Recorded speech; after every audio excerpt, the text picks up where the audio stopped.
Hi മക്കളെ, നമുക്ക് പഠിക്കാനുള്ള പാഠഭാഗങ്ങളിൽ വരുന്ന ഏറ്റവും പ്രധാനപ്പെട്ട 4 മാർക്കിന്റെ ഒരു ചോദ്യമാണ് ഡയറി തയ്യാർ കീജിയെ എന്നുള്ളത്.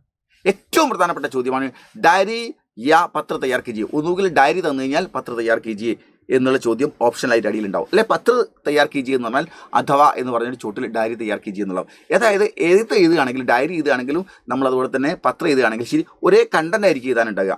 ഡയറിയുടെ ഫോർമാറ്റിലും ലെറ്ററിൻ്റെ ഫോർമാറ്റിലേക്ക് നമ്മൾ തയ്യാറാക്കുകയാണ് വേണ്ടത്. ഡയറിയുടെ ഫോർമാറ്റ് എന്ന് പറഞ്ഞാൽ ഇങ്ങനെ മാത്രമേ ഉള്ളൂ. വളരെ സിമ്പിളായിട്ട് നമുക്ക് എഴുതാവുന്നതുള്ളൂ. നോക്കൂ, ആദ്യം തന്നെ നമ്മൾ ഏതായാലും ഒരു പേപ്പറിൻ്റെ ഒരു അരഭാഗമെങ്കിലും നമ്മൾ ഡയറി എഴുതാൻ വേണ്ടി ബോർഡർ ഇടണം.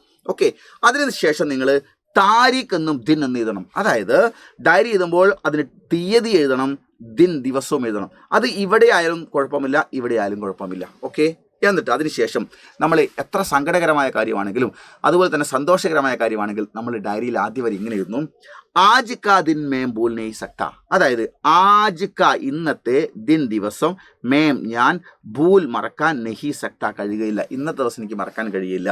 ക്യോങ്കി എന്തുകൊണ്ടെന്നാൽ എന്ന് എഴുതി വെച്ചതിന് ശേഷം ആ കാരണങ്ങളാണ് നമ്മൾ എഴുതേണ്ടത്. തൊട്ടുമുകളിൽ തന്നിരിക്കുന്ന പാരഗ്രാഫിൽ വായിച്ചു നോക്കിയാൽ നമുക്ക് അവിടെ നിന്ന് ഒരുപാട് ഡയറി ചെയ്യുന്നതിന് ആവശ്യമായ വാക്കുകൾ നമുക്ക് അവിടെ നിന്ന് കിട്ടും.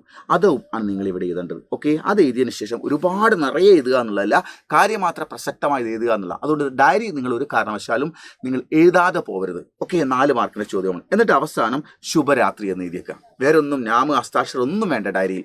ഇങ്ങനെ വളരെ സിമ്പിളായിട്ട് നമുക്ക് അറിയാവുന്ന വരികൾ പാരഗ്രാഫിൽ നോക്കിയിട്ട് എഴുതി വെച്ച് കഴിഞ്ഞാൽ തുടക്കത്തിൽ നമ്മൾ ഡേറ്റും ദിനും കൊടുക്കണം.